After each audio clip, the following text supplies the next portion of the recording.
Okay, hi guys. Today I'm gonna go over how a grenade spring kit works, or just how it mainly functions. So this is the assembly head of the grenade, which is right here. Okay, I'm gonna go over the parts. This is the assembly head.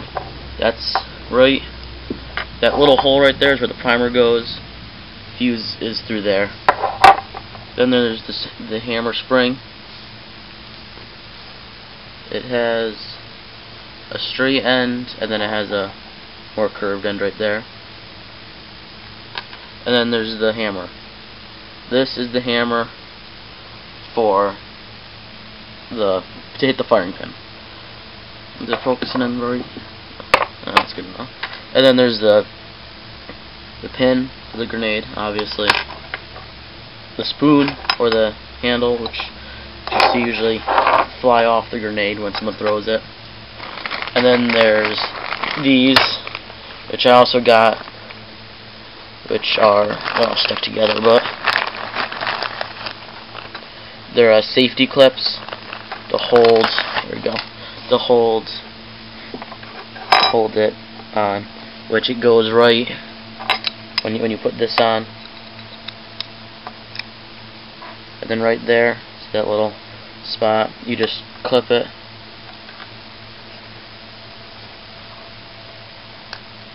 Clip it on like that, and then it won't come apart until you just push that off like that. Okay. Now I'm going to show you how the components go together. Now there's one piece I actually lost. That's why this one's disassembled. It's a metal rod that goes right through that large hole in between those to the other hole, and that holds the hammer and the spring on. Okay, so here's the hammer. All you do is just place it here. It goes like that, right in place, and the spring, the curved part, goes on the hammer, and the straight part goes like that, and you just pull it back, and it'll hit itself. But it doesn't have that part. So I'll go over how the actual spring and everything works. So here is a full assembled head. So there's everything in there properly, and they just unscrew. Same exact thing. Well, it's a little bit different color, but it's just because it's newer, I guess. Now, I'm not going to show how to prime these in this video. I want to show the easiest way and safest way to put a primer in. All you gotta do is pull this back. You gotta use your fingernail, or if you can't get it, a screwdriver or something. And it's a little hard to pull back. And then let me show you this first. There's this hole, and there's his hole.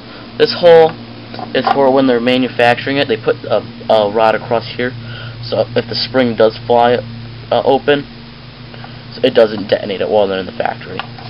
But yeah, another tip: I put glue here. I didn't put any on this side yet, but just some super glue, or any type of glue really, any type of strong metal glue. You put on here, and this little metal rod, since they're really only made to be used once and not reuse the heads, they usually just fall out.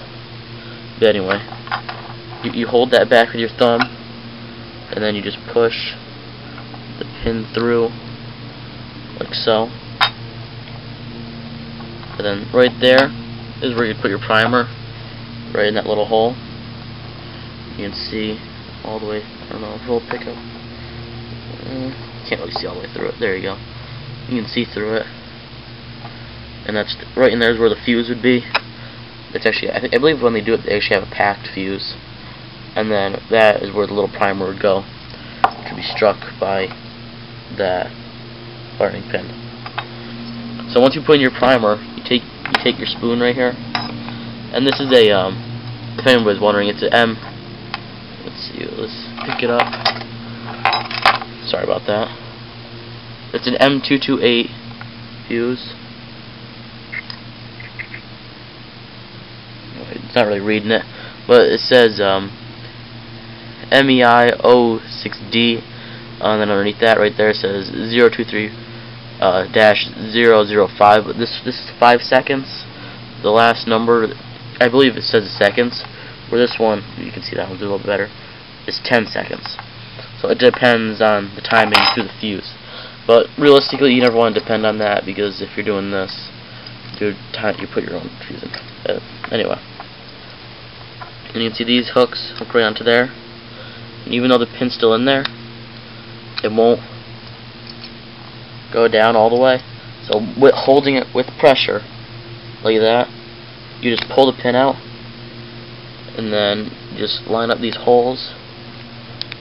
And see,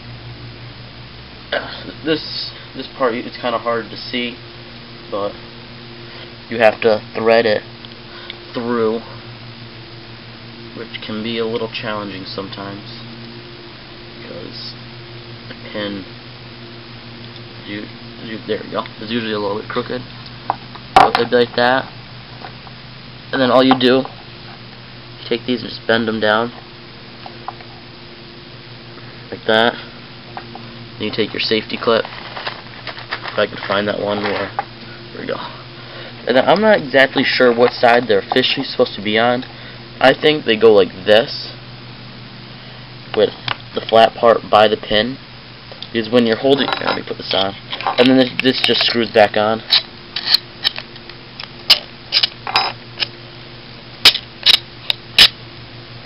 Screw back on like that, and you can see that's right there. It's kind of old, but that's what it's supposed to look like.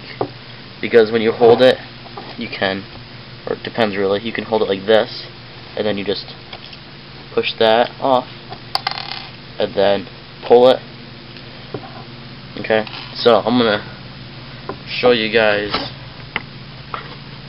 what it's here. I'm gonna show you guys what it's like to pull the pin out. Well, it's actually pretty hard to pull the pin out like that. So I got the pin out, so the spring is ready to go. Now there's no charge in here or anything, so there you go. And as you see, it just shoots off the spoon, and the hammer goes down on the firing pin, and the spoon flies out. So, and then you can just repeat. And the best way I found to take the primer out is when you have it like this, with the spring held back. Take a small drill bit, or even if you have a little metal rod, have a little metal rod that actually fits right in there. And the original primer that was in there was a little copper one, and you just take it, you put the metal rod in there, maybe in a vice grip or something like that, or a desk clamp, and you just hit the top with either a hammer or a mallet. I used a mallet because I didn't want to dent it up too bad, because I only think this is cast aluminum. So yeah, so I don't want to take any responsibility for what you guys do with these grenades. Do not use them against people or anything, or this is videos for educational purposes only, so do not attempt.